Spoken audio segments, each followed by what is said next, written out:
Shalom à chacun et chacune, j'espère que vous allez bien par la grâce de Dieu. C'est vraiment votre serviteur, présent à Sikibanda depuis la Belgique. Que Dieu vous bénisse abondamment, fasse beaucoup du bien.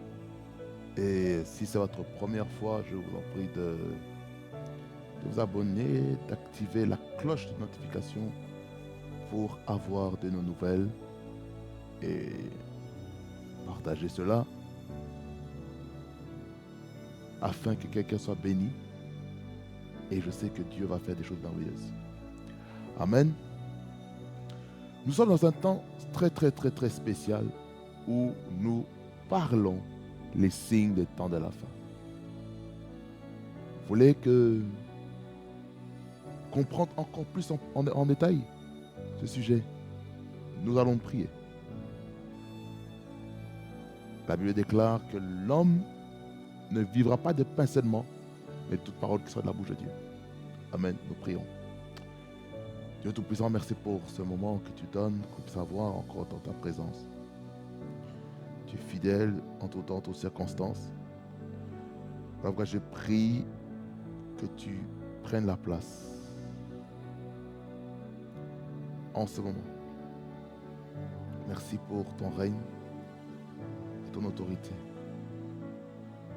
Voilà pourquoi, Seigneur, ce soir, je viens par le sang de Jésus-Christ afin d'être sanctifié, purifié et lavé totalement de toute impureté, tout péché, toute iniquité qui n'honore pas ton nom. Voilà pourquoi, Seigneur, je prie que le sang de Jésus-Christ lave même mon cœur, mon âme, mes yeux, mes oreilles, mes mains, mes pieds, tout mon être entier. Pour ta seule et unique gloire. Au nom de Jésus, règne en maître, toi le roi des rois. Au nom de Jésus-Christ que je sais prier. Amen. Amen. Bienvenue, Seigneur. Nous allons lire Matthieu, chapitre 24, du verset 3 au verset 14. Ce sera quand même une bonne lecture, mais je peux vous rassurer par la grâce de Dieu que le message ne sera pas long, parce que ce message a pour but de nous éclairer des choses que nous voyons en ce jour-ci. Nous avons la parole, nous lisons Matthieu 24, 3 à 14, nous lisons « Il s'assit sur la montagne des Oliviers, et les disciples vinrent en particulier lui poser cette question. Dis-nous quand cela arrivera-t-il, et quel sera le signe de ton avènement et de la fin du monde ?» Jésus leur répondit, « Prenez garde que personne ne vous séduise, car plusieurs viendront sous mon nom, disant, c'est moi qui suis le Christ, et ils séduiront beaucoup de gens. Vous entendrez parler de guerre et de bruit de guerre, gardez-vous d'être troublés, car il faut que ces choses arrivent, mais ce n'est pas encore la fin. Une nation s'élèvera contre une nation, et un royaume contre un royaume, et il y aura en divers lieux des famines et des tremblements de terre. Tout cela ne sera que le début, le commencement des douleurs. Alors, on vous livrera au tourment et l'on vous fera mourir. Et vous serez haïs de toutes les nations à cause de mon nom. Alors aussi plusieurs succomberont et ils se trahiront, se haïront les uns les autres. Plusieurs faux prophètes s'élèveront et ils séduiront beaucoup de gens. Et parce que l'iniquité se sera accrue, l'amour du plus grand nombre se refroidira. Mais celui qui persévérera jusqu'à la fin sera sauvé. Cette bonne nouvelle du royaume sera prêchée dans le monde entier pour servir de témoignage à toutes les nations. Alors viendra la fin. Amen. Acclamons le Seigneur sans le commentaire de qui que ce soit.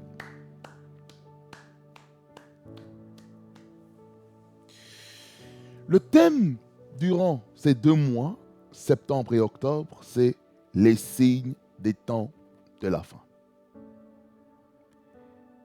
Et aujourd'hui, j'aimerais m'attarder sur un sous-thème qui s'intitule « Les signes des temps de la fin dans les évangiles ». Donc, c'est quelque chose de merveilleux comme thème qui nous permet de nous situer par rapport aux événements que nous sommes en train de voir. Parce que les signes des temps de la fin, nous sommes déjà en plein dedans, déjà depuis le jour de la Pentecôte. Le jour de la Pentecôte, c'est ce jour-là que les temps de la fin ont commencé. Alors, frères et sœurs, ça va un peu définir un peu la thématique. Définir la thématique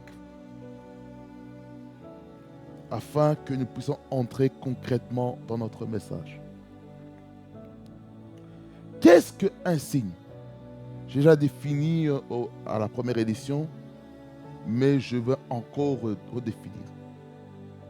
Mais je vais définir d'une manière différente de ce que j'ai pu dire premièrement.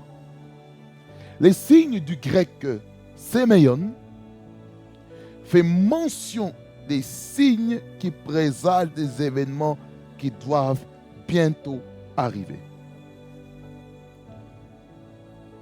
Donc déjà ici, on comprend qu'il y a des indications, que ce soit au ciel, que ce soit sur la terre, que ce soit parmi les hommes, que ce soit à travers les structures politiques, que ce soit d'un point de vue financier, économique, matériel. Nous voyons les signes du retour de Jésus-Christ. Qu'est-ce qu'un signe encore? Les signes sont des indicateurs qui montrent que Jésus-Christ revient bientôt.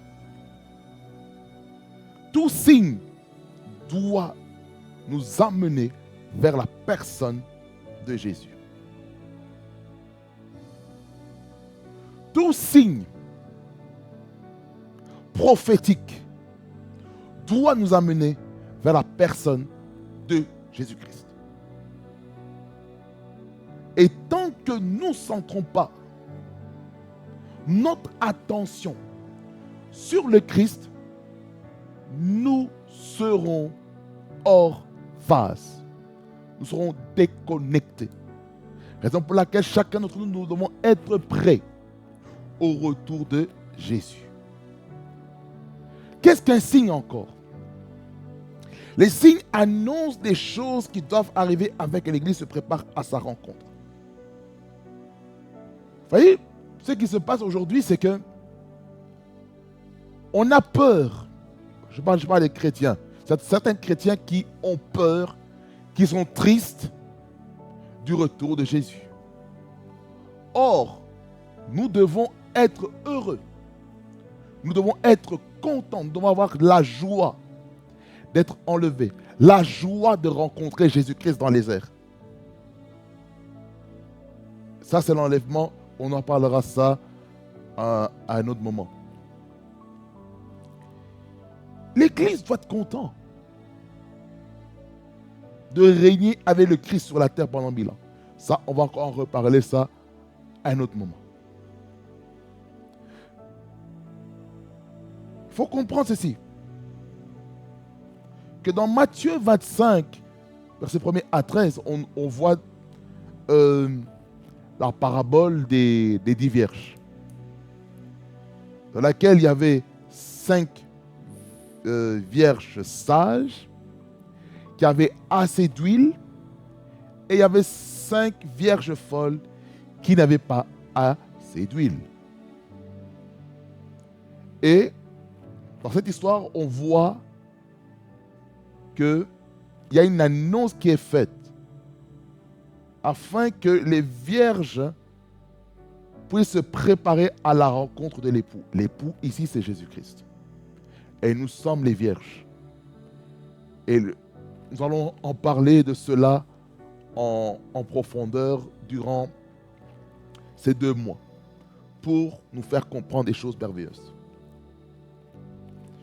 C'est pour cela que nous devons nous préparer. La préparation est très importante. La deuxième définition, c'est par rapport au temps. J'ai déjà défini dans la vidéo précédente, mais je vais encore le refaire encore d'une autre manière. Dans la notion du temps en grec, nous avons deux mots pour définir le temps. Il y a deux mots. Il y a chronos et il y a kairos. On va aller dans la première, chronos. En fait, le mot chronos dans la notion du temps, elle fait mention d'un temps court ou long. Ça, c'est selon la définition hébraïque venant des Strong. Ce mot-là est généralement traduit par ces manières. Premièrement, par le temps. Deuxièmement, une date. Troisièmement, longtemps. Troisièmement, instant. Quatrièmement, l'an ou les ans. Sixièmement, sans cesse. Septièmement, le siècle. C'est le temps. Le temps. Voyez, le temps. Ça veut dire que c'est dans le temps chronologique. Quand je vous ai parlé dans la première édition. Le chronos a donné comme mot francophone chronologie, chronologique, le chrono. Ça veut dire que c'est à partir de ce moment-là que le temps commence. Quand on dit à vos marques, prêt, go. Quand c'est le go, le chrono est lancé. Là, je parle maintenant d'un point de vue terrestre. Lorsqu'on parle de l'athlétisme, lorsqu'on parle de cyclisme, course à pied, Formule 1, il y a le temps chronos, dans lequel on voit l'évolution du temps, si on est en dessous ou si on est au-dessus de la moyenne de son temps de passage. Je ferme. Deuxièmement, il y a le kairos.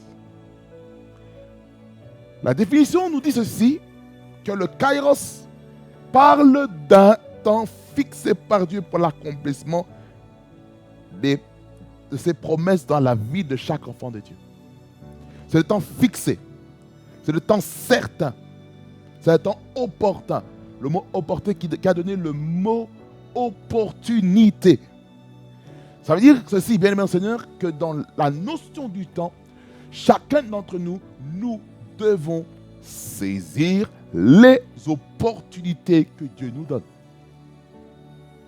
Opportunité de l'emploi, opportunité maritale, opportunité de servir le Seigneur dans l'église, opportunité d'élever des enfants, opportunité d'investir, opportunité de toutes ces formes.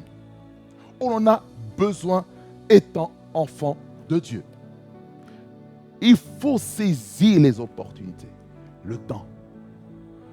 Lorsqu'on parle des signes des temps de la fin, ça veut dire par là quoi? Nous devons saisir l'opportunité que Dieu nous donne pour être sauvés. Dans 1 Timothée 2, verset 4, que j'aime beaucoup, qui dit que Dieu veut que les hommes, que tout homme soit sauvé et parvienne à la connaissance de la vérité. Dieu veut que les gens puissent connaître le Seigneur Jésus. Et pour ce faire, il faut que l'évangile soit prêché. Oh, on verra cela dans les signes de tout à l'heure.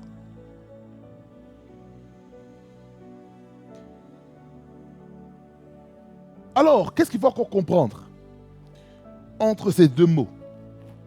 Chronos, kairos. Comme je vous ai expliqué dans la première édition, dans ce mois, c'est qu'il y a un temps de préparation et de formation. Dans quel but que nous devons être formés et être préparés? C'est pour être prêts de saisir le temps favorable et opportun dans sa vie ou pour sa vie. Il y a des temps opportuns. Il y a des temps, lorsque tu rates ça, il faut encore attendre un cycle nouveau pour le réavoir. D'où l'importance de se préparer. La fin fait mention de l'accomplissement. Voyez dans Jean 19, verset 30. Lorsque Jésus-Christ a été crucifié sur la croix, il a dit « tout est accompli ». Et le tout est accompli, en grec, on parle de téléo. Téléo. Et c'est là où est-ce qu'on voit le mot tétélestai. Tétélestai qui veut dire tout est accompli. Étant donné que tout est accompli en Jésus-Christ, maintenant nous pouvons espérer au retour de Jésus. Parce qu'il est mort sur la croix, il a accompli sa mission filitive, le ministère filitif sur la terre, qui était d'aller mourir sur la croix, d'aller dans les séjours des morts, ressusciter et connaître l'ascension après 40 jours, après la Pâque, il monte, et puis les chrétiens, les 120, partent à la chambre haute pour prier, pour recevoir la promesse qui a été faite dans Joël chapitre 2, du verset 27 et 28, qui parle de répandre son esprit sur toute chair. Les fils et les filles prophétiseront, les jeunes gens auront des visions, les vieillards auront des songes, les serviteurs et les servantes. Dieu va répandre son esprit sur toute chair. Amen. Alors l'évangile du mot grec Wagelion, il fait mention de ceci.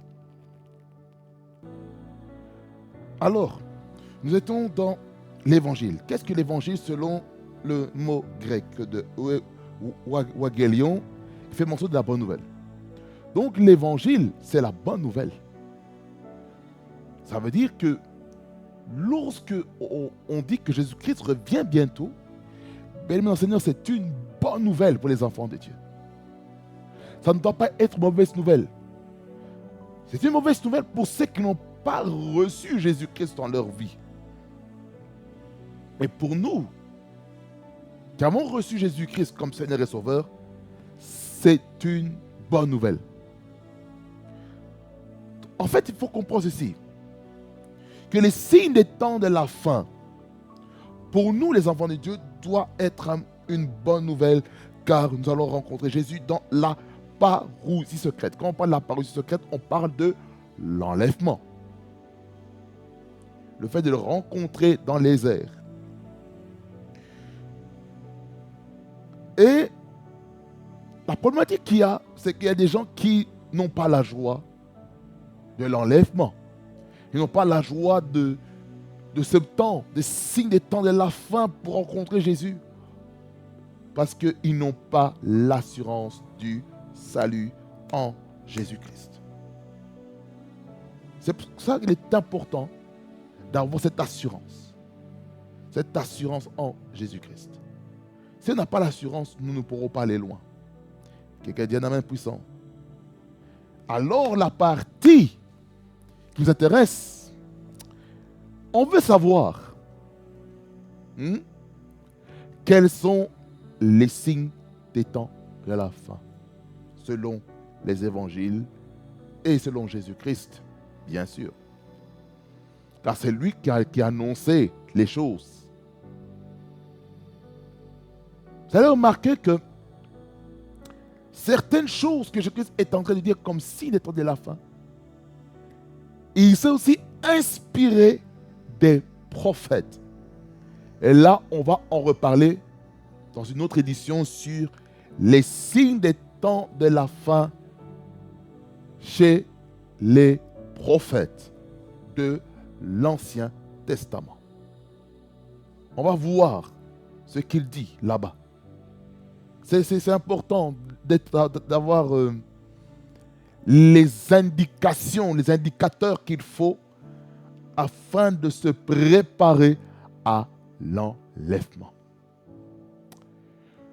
Le premier signe le premier signe des fins des temps le premier signe de temps de la fin, c'est la séduction de masse par les personnes qui se font passer pour le Christ. Il est écrit au verset 4 et 5. Il dit, Jésus leur répondit, prenez garde que personne ne vous séduise. La séduction. Ça veut dire par là quoi que dans les temps de la fin, il y aura beaucoup de séductions. Des séductions qui auront pour but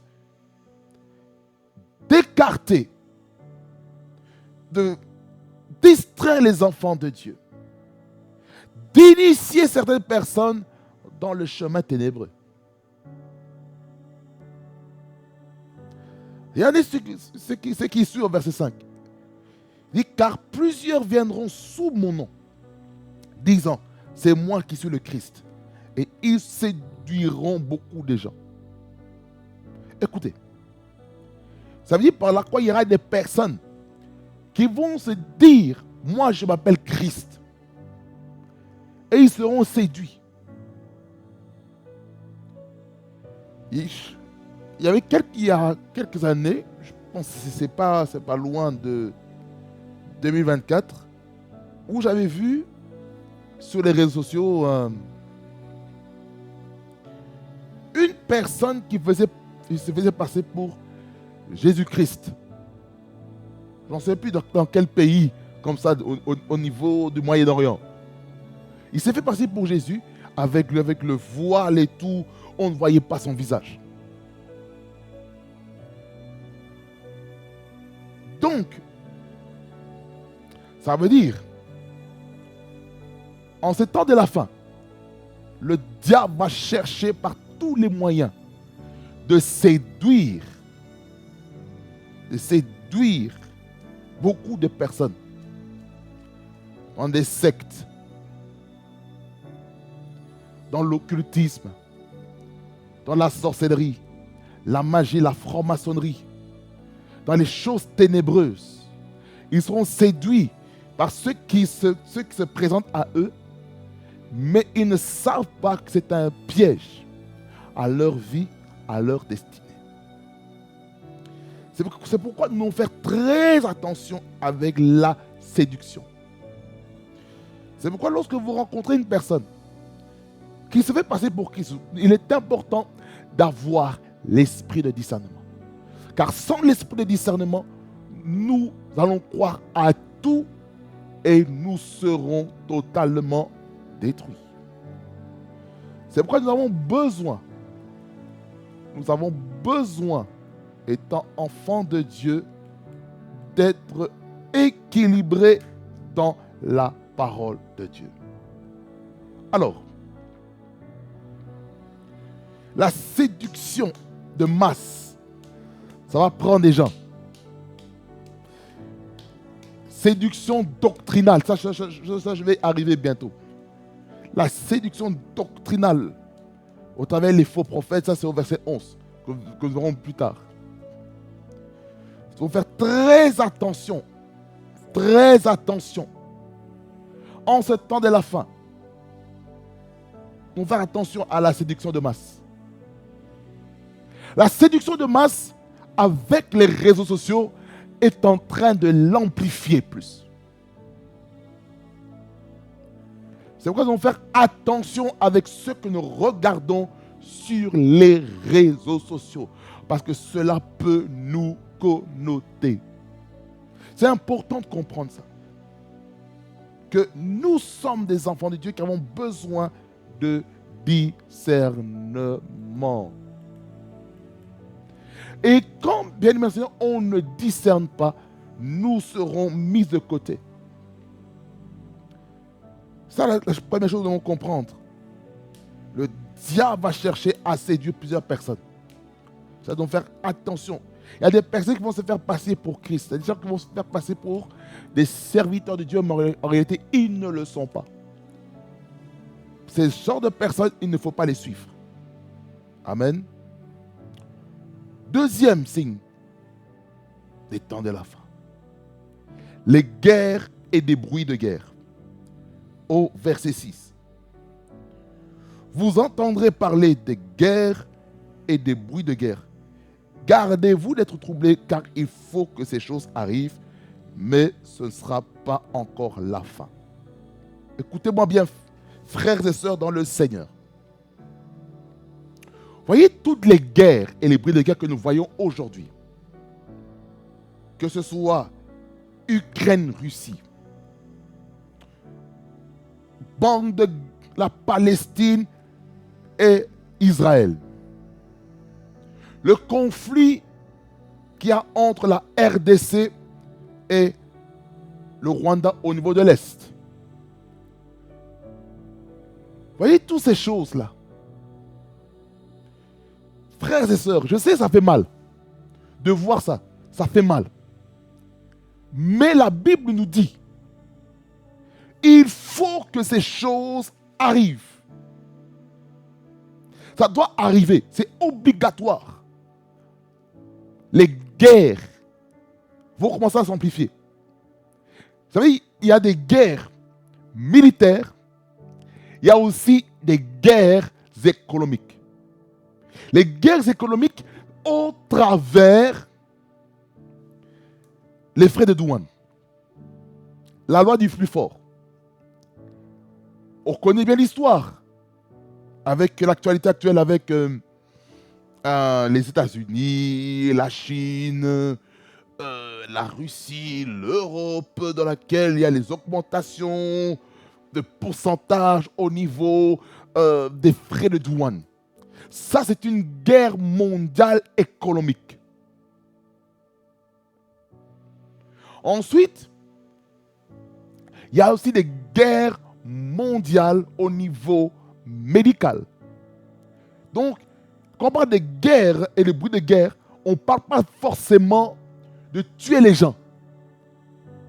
Parce que dans le contexte actuel, il y a aussi des guerres et des bruits de guerre aussi médiatiques. Les médias sont en train d'instrumentaliser aussi les guerres et les bruits de guerre. Le but de cela, c'est d'amener l'anxiété, la peur, la psychose, comme au temps du Covid. Ça a attiré ces choses. Psychose. À force de bombarder des mauvaises nouvelles, la même information qui se trouve sur toutes les chaînes de télévision, qu'est-ce qui se passe maintenant? Ça tue les gens. À cause de quoi? La parole. Donc, il y a aussi la guerre des mots. M-O-T-S. Les mots utilisés tuent les gens. Ça dit par là quoi? Aujourd'hui, sous le nom de la liberté d'expression, nous sommes entrés aussi dans des guerres médiatiques, des guerres où maintenant on peut injurier, insulter les gens sans fondement, sans scrupule, sans respect, sans retenue, sans sagesse. Et cela, nous le voyons sur le net. Que ce soit dans l'église, comme en dehors de l'église. C'est pour ça, pour nous les chrétiens, nous devons faire très attention à la guerre des mots, la guerre des paroles en ligne. On va faire très attention. En ce temps de la fin, certes, il y en aura encore. Ça, c'est inévitable. Je vais vous en parler tout à l'heure, des fausses accusations. Là, on se calme. Amen. Les guerres et les bruits de guerre. On en aura. Iran, Irak, Pakistan. Voyez, on en aura. On en aura des guerres. Guerre civile, on en aura. des insurrections dans la population. Il y en aura. Guerre, bruit de guerre, manifestation, révolte. On aura ces choses qui vont encore se manifester. Ben oui. Alors, frères et sœurs, lorsque on comprend que les guerres et les bruits de guerre sont inévitables, nous devons garder le calme en tant qu'enfants de Dieu. Nous devons prier. C'est notre approche. Prier, intercéder pour que le niveau des guerres et des bruits de guerre puisse diminuer. Quelqu'un dit un amen puissant.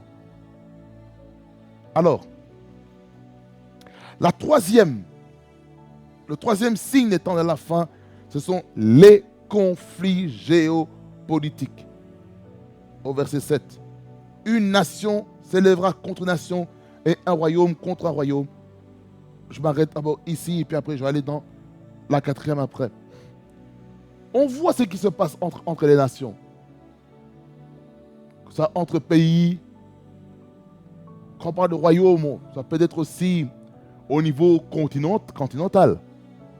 Comme l'Union européenne face à la Russie et les États-Unis. Pour amener un cessez-le-feu sur l'Ukraine. Donc, ces choses-là, ces guerres des royaumes, des nations, comme les Nations Unies, l'OTAN, toutes ces choses. Voyez ces choses-là. C'est en train de s'amplifier de plus en plus. On le voit. Mais nous, en tant qu'enfants de Dieu, nous devons prier pour que nous puissions vivre une vie paisible.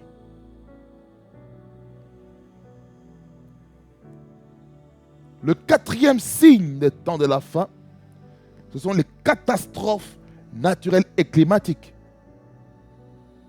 La seconde partie du verset 7, il dit « Et il y aura en divers lieux des famines et des tremblements de terre. » Famine qui fait mention aussi des crises économiques, crises alimentaires.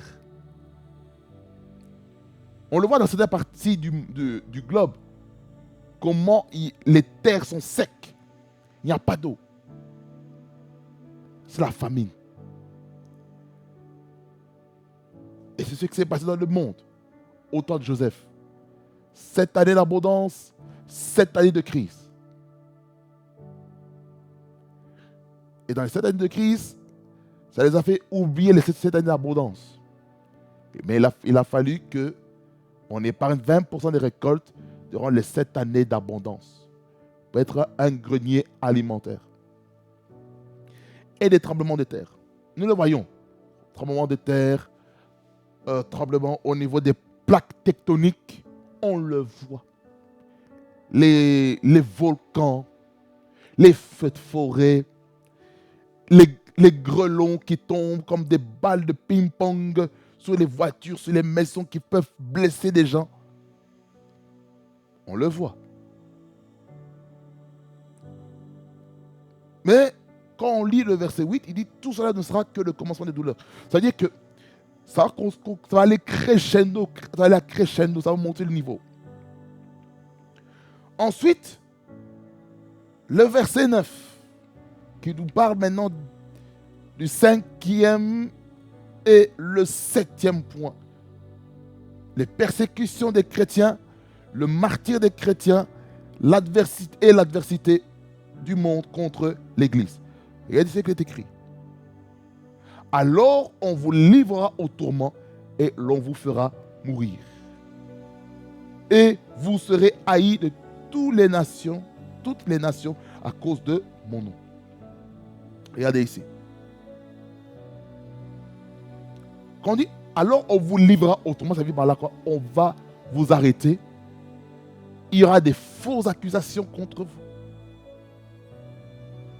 Ça veut dire, ici en fait, c'est la période où on va commencer à entrer vers la tribulation.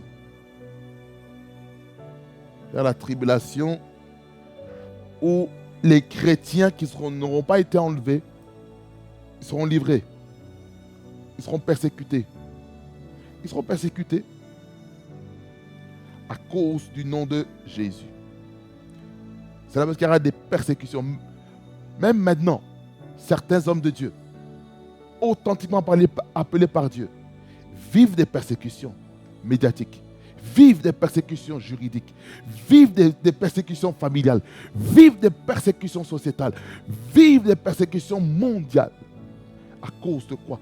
Le nom de Jésus. Alors on vous livrera au tourment. Deuxièmement, et l'on vous fera mourir. Là, c'est quoi? C'est le martyr. Ça veut dire qu'il y aura des chrétiens qui seront tués pour la cause de l'évangile.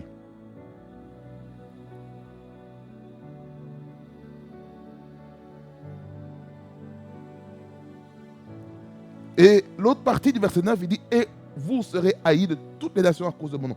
Ça veut dire quoi? Ça veut dire qu'il y aura une forte oppression, une forte adversité face à l'Église. J'ai une question à vous poser.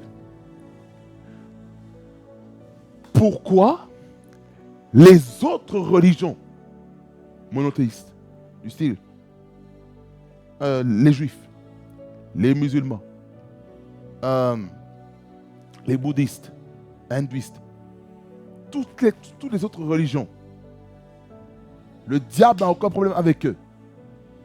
Mais nous, les enfants de Dieu, les chrétiens, le christianisme est la seule religion qui est la plus persécutée au monde. C'est le christianisme.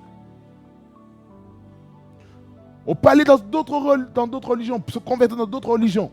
Pas de problème. Mais du moment qu'on devient chrétien, ça devient une guerre. Comment expliquer? Vous savez pourquoi? Parce que la Bible dit qu'on est né du monde, mais nous ne sommes pas de ce monde.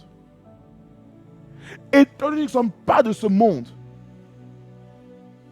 et le diable n'est pas content. C'est comme si nous devenions son adversaire. Et il va tout faire pour nous pousser à abandonner la foi. On y arrive tout à l'heure. Je reviens un peu par rapport aux persécutions des chrétiens dans Luc 21, 12 à 15, que j'aimerais un peu lire. Ça, c'est pour un peu embellir un petit peu le texte. Luc 21, verset 12 à 15, il dit ceci. Mais avant tout cela, on vous mettra la main sur vous et l'on vous persécutera. Ça y est, il y a des personnes qui seront menottées, emprisonnées, arrêtées. Je suis en train de regarder plusieurs vidéos des jeunes gens.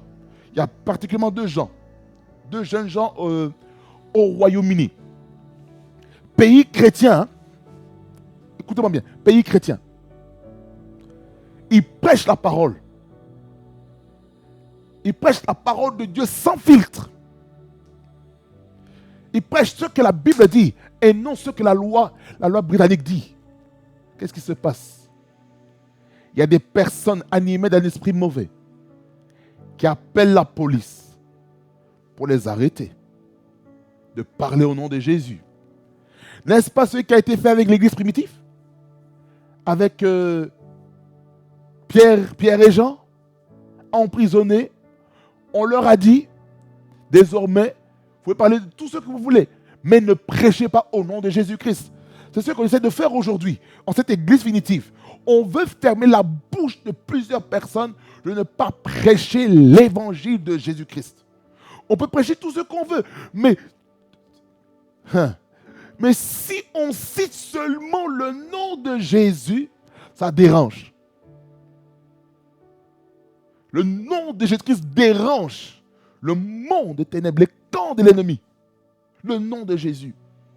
Et c'est pour cela que l'Église est persécutée. C'est parce que Nous avons quelque chose qui dérange le royaume parce que nous sommes une lumière, nous sommes des feux, nous sommes des personnes qui sont appelées à impacter notre génération. Mais le diable, il sait que le jour où nous allons déployer pleinement notre puissance, le diable ne sera pas content parce qu'on va dépeupler son royaume pour repeupler à nouveau le royaume de Dieu ou le royaume des cieux. Vous voyez? C'est pour cela que l'Église est en train de vivre ce que nous sommes en train de vivre aujourd'hui. C'est ça le problème. Écoutez, je parle d'arrestation. Parmi ces jeunes-là, il y a eu une citation pour ces jeunes de ne pas prêcher dans une ville. Brighton. Pendant 24 heures, ne prêchez pas. Sinon, quoi, ils allaient se faire arrêter. Parce que ils ont prêché sur ce que la Bible dit par rapport à l'homosexualité. Ils ont cité le texte qui était dans Romains chapitre 1er, qui nous parle de cela. Je ne vais pas aller dans le texte, sinon je vais m'écarter du message. Il est en train de parler de cela, et qu'est-ce qui s'est passé? Ils ont eu des oppositions. Des personnes qui sont animées d'un esprit mauvais voulaient même les frapper, les cogner, se battre avec eux. À cause de quoi? Le nom de Jésus. Comment les démons ont commencé à agiter les gens, hommes comme femmes. Mais le pire, hein, ce sont des personnes qui ont l'âge carrément de mes parents ou de mes grands-parents, dans des 60, 70 ans, qui veulent frapper des jeunes gens, qui prêchent la parole sans filtre. Hey, c'est pour vous dire, hein, que nous sommes vraiment dans les temps de la fin. Essayez de prêcher la parole de Dieu en Chine. Là parce qu'il y a le communisme, on va vous emprisonner. Essayez de prendre juste la Bible, mais on va vous taper. Il faut être sage. Il y a des zones.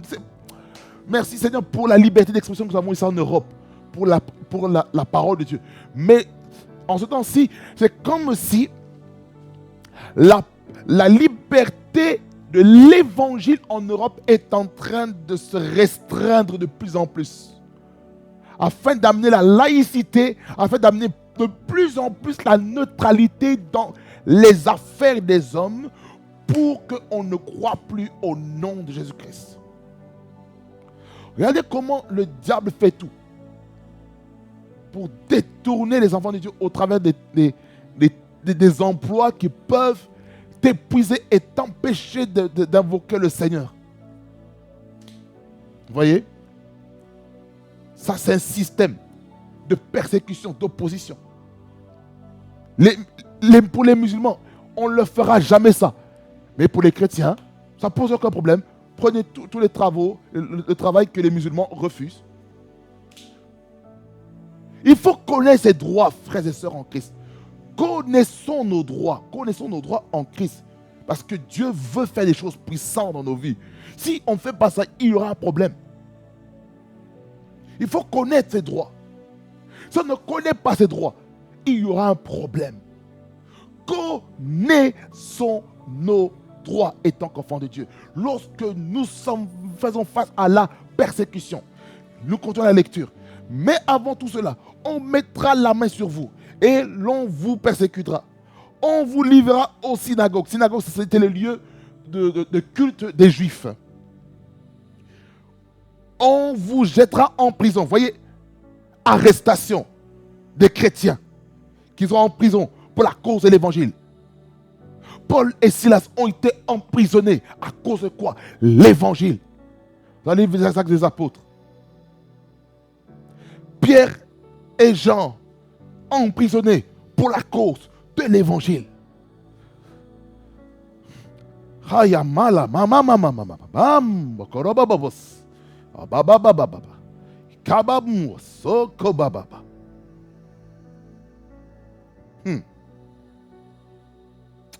C'est grave. C'est grave.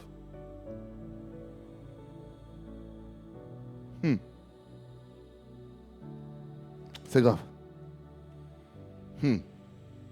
La persécution. La persécution. Étienne, dans les livres d'Actes, lapidé, martyr, premier martyr de l'Église. Primitif. Premier martyr, tué à cause de quoi? L'Évangile.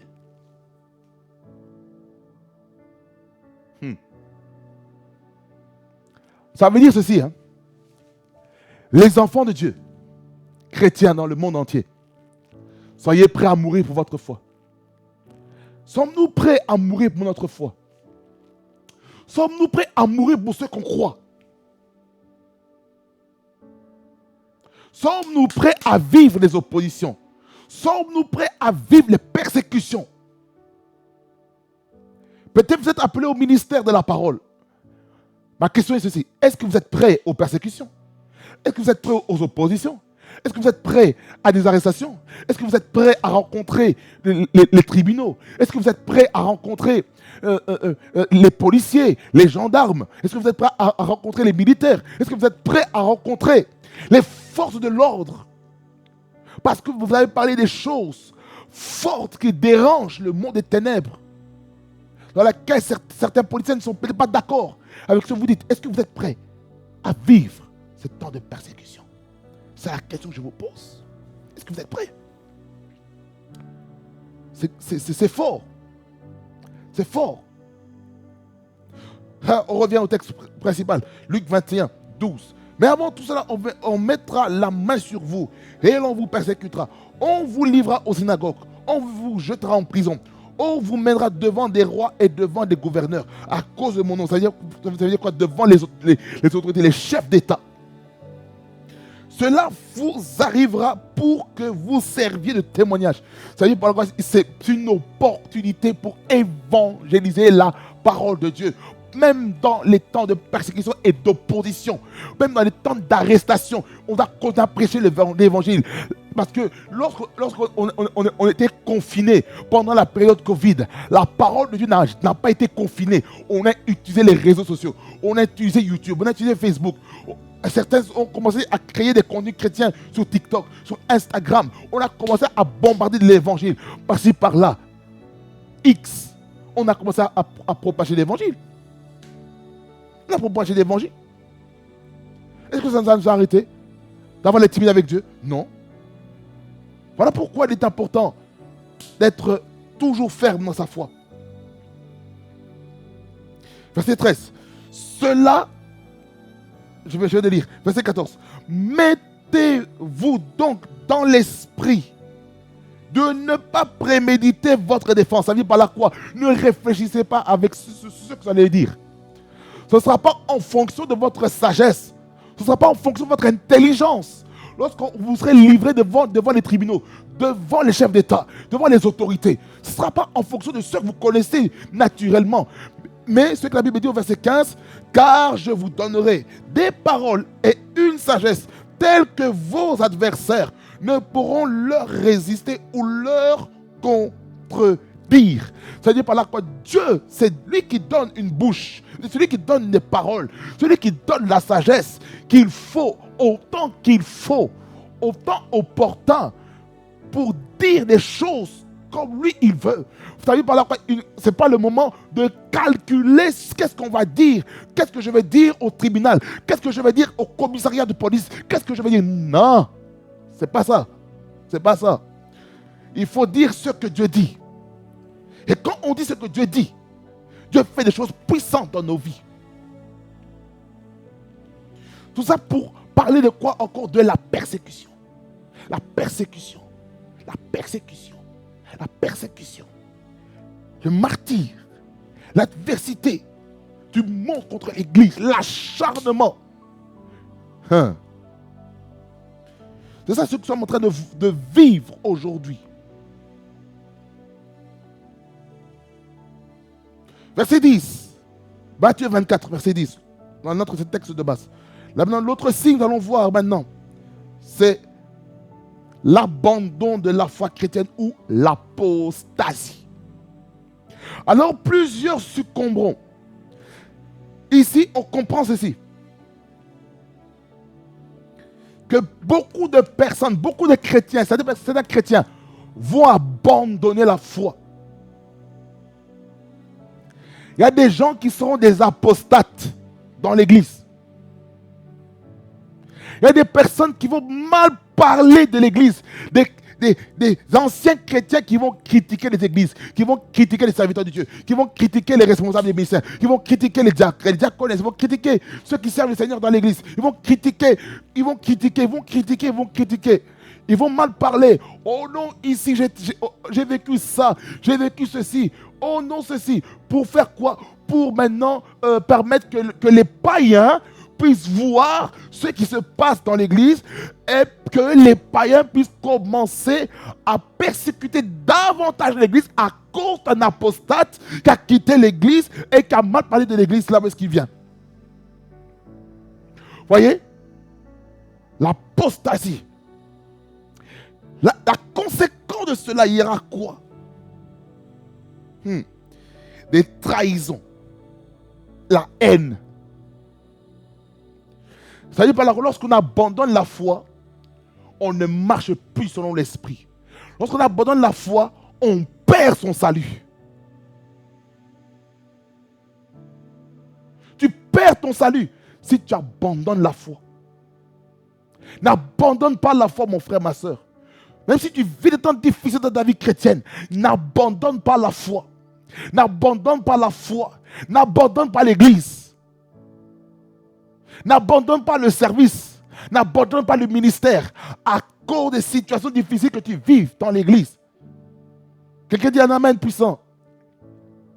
Il ne faut pas abandonner la foi.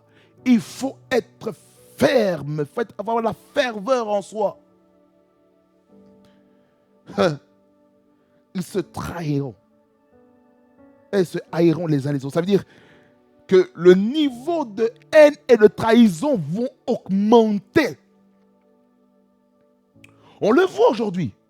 Les trahisons dans les familles. On voit des trahisons dans les couples. On voit les trahisons dans l'église. On voit des trahisons dans les lieux du travail.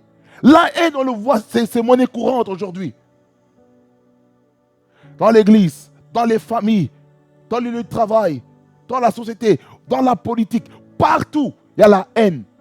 La trahison, elle est partout. Par exemple, quelqu'un te confie un secret, mais tu vas le dire à quelqu'un d'autre. C'est de la trahison. C'est de la trahison. Tu as trahi la confiance. Tu viens de briser une alliance. Tu viens de briser un principe élémentaire. C'est grave. Nous devons faire très attention à cela. Faire très attention. Faire très attention.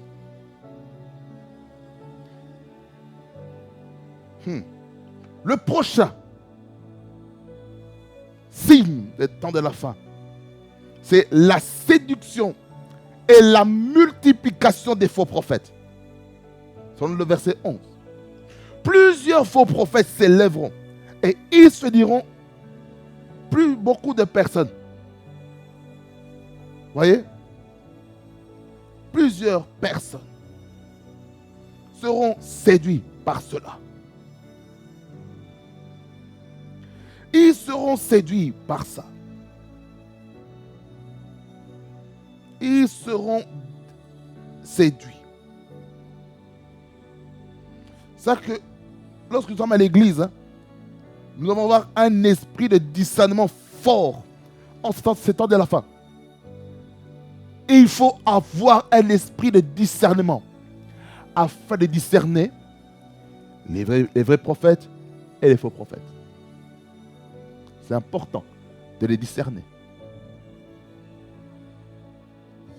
Et je vous expliquerai dans ces 2 mois aussi comment il faut reconnaître un vrai et un faux prophète selon les textes bibliques à l'appui. Ceci n'est pas notre sujet. Aujourd'hui, il y a des personnes qui se font passer pour des prophètes, qui prophétisent des choses que Dieu n'a pas dit. On se voit durant ces 2 mois-ci sur les prophéties, sur les signes des temps de la fin, selon les prophètes de l'Ancien Testament. Je vais vous montrer les choses que Dieu a dit sévèrement concernant les bergers et les faux prophètes. Vous verrez ce que la Bible dit. C'est fort. Mais je ne le dis pas maintenant. Je garde les cartouches pour le moment. C'est comme qu'est-ce que j'ai dit tout à l'heure. Il faut avoir le discernement des esprits. Afin de discerner qui est vrai prophète, qui est faux prophète. Et ça, je vous dirai ça tout à un autre moment. Il faut avoir un réveil. Il faut avoir un réveil. Maintenant, écoutez-moi bien, je vais vous dire une chose très importante.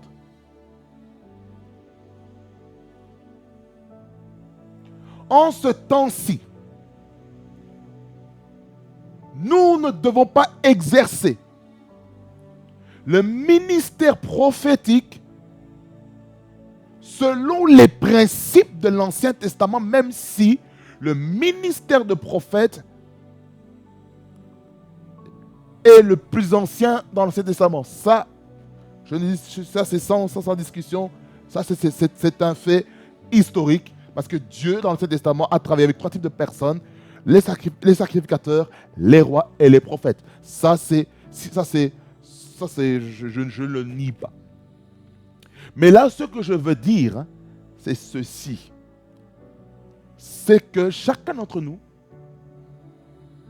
nous devons savoir, être formés théologiquement et doctrinalement par rapport à ces choses. Par rapport au message prophétique. Ça veut dire par là que nous devons fonctionner selon la mentalité de la grâce et la vérité, plutôt que de fonctionner selon la loi. Parce qu'il faut comprendre que les prophètes, dans l'Ancien Testament, fonctionnaient dans la dispensation de la loi et les prophètes.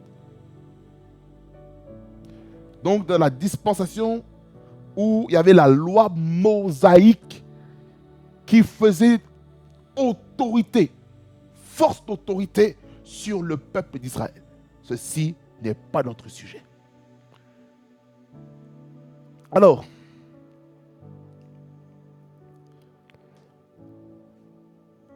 les faux prophètes ici, il dit dans le verset 11, une fois qu'ils se sont élevés, ils vont faire quoi? Ils vont séduire.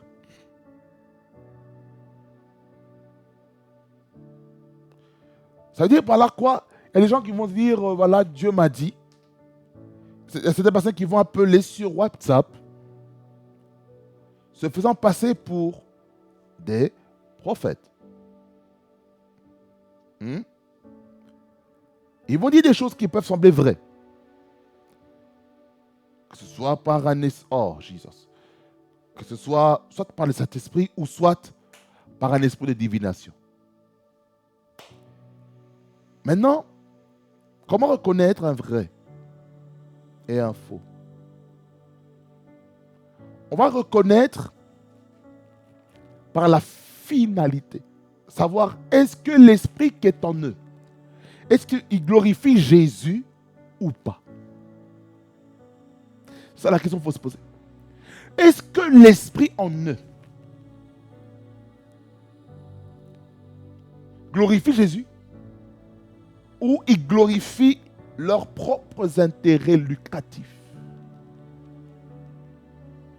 Je vais encore en reparler sur l'esprit de divination. Je reviendrai. Il faut aller dans ce domaine pour amener un nettoyage, pour que l'Église soit assainie selon les principes que Dieu a à nous dire. Je ferme la parenthèse, verset 12. L'autre signe des signes des temps de la fin, c'est le refroidissement de l'amour dans la vie des hommes. Quand je parle de vie des hommes, c'est les êtres humains, la race humaine. Le verset 12, qu'est-ce qu'il dit? Et parce que l'iniquité se sera accrue, l'amour du plus grand nombre se refroidira. Pour que cet amour du plus grand nombre se refroidisse, il faut que l'iniquité augmente, monte. Aujourd'hui, il y a l'iniquité à outrance. Il y a l'iniquité en outrance. Ça, c'est la peine capitale de l'infraction commise dans le royaume. Dans la catégorie des péchés. L'offense, ensuite il y a le péché de commission, le péché d'omission. Commission qu'on appelle les péchés volontaires, d'omission qu'on appelle les péchés involontaires. Aussi, il y a aussi les péchés par influence. Et là, il y a l'iniquité. Ça atteint son comble. Ça, c'est la vie.